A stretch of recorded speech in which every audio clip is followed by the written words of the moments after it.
Morning everybody, we are back with another Q&A. We got asked a couple of weeks ago how many training sessions would we recommend for a 5-year-old. Difficult one to answer this because there's a lot of different bits to it, so I'll just try and give you a couple of examples.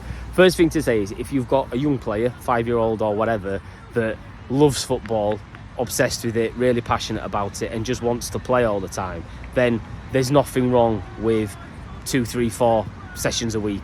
If they want to do it and it's led by them, brilliant, facilitate that, because it beats them being at home stuck in front of a screen or what have you.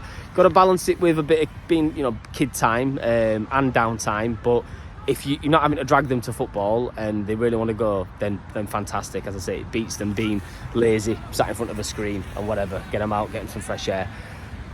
Where it differs is if you've got a kid who's not that into it, it's more being led by mum and dad, in which case our advice there is, if you're doing the right thing, if you you want them into a sport or you want them being active and you know that you found a good place to take them to play football, then you might just have to accept that 1 session a week for now is all that they're going to be able to do. And the reason for that is you're going to have to try and let them feel their way into it and grow that passion for football over time, if at all. Forcing them to go 2, 3, 4 times a week, if they're not that into it, in the long run, they're just not going to be that fussed. You're probably going to do more harm than good there. So if they're not that into it, but you just as a parent, you want them to do something, want to get them active, you know there's a great place to take them football, then you might just have to do that 1 session a week for now until hopefully you're in the right place and they can develop that passion. Now, other things to think about. We've had an example recently. We've got had a 4-year-old who's been scouted by a professional academy. That's another story in itself, scouting 4-year-olds, but there we are. And said child will now need to probably train once, possibly twice a week, where they're going to be travelling at least an hour. At least an hour there. They'll train for, I guess, an hour and then an hour back.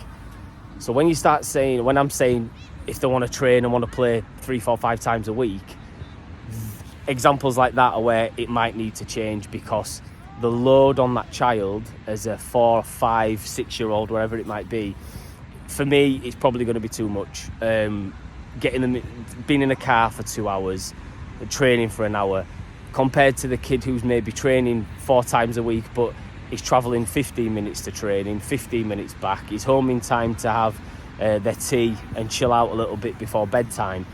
That child's probably going to get more out of their football longer term than that kid that's travelling, as I say, 2 hours in a car to play an hour of football 2 or 3 times a week. So there's that to considering the overall load on your child, not just, oh yeah, they're only doing an hour's training or 2 hours training a week. It's, yeah, but is that hour actually 3 because of the travel time and stuff?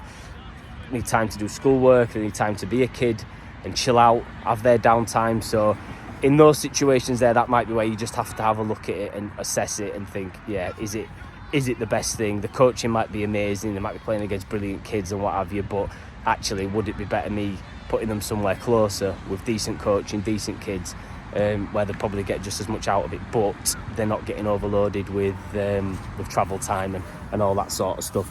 And last thing on this is looking at the training type. So if your child is really, really mad keen on football and wants to play quite a lot, then going training is brilliant if it's in the right environment. And what I mean by that is, if you go in somewhere where there's just constant overload of instructions and stop, stand still and listen to this and do this and all that they're obviously getting a load and overload with the physical side of things, but then it's the head as well. If they just loads of information and whiteboards out and all that sort of stuff all the time, instead of just letting kids play and guide them, then that's maybe slightly different to a session where they are just allowed freedom to play a little bit more under the guidance of good coaches. So just think about the training type as well. I don't know, so you might have sessions where they're just constantly sprinting and doing all that shuttle runs and all that for ages. So again, there's that to bear in mind. Just looking at the overall load, I suppose, actually at training. So yeah, I hope that helps. It's not a one size fits all. Every kid's different.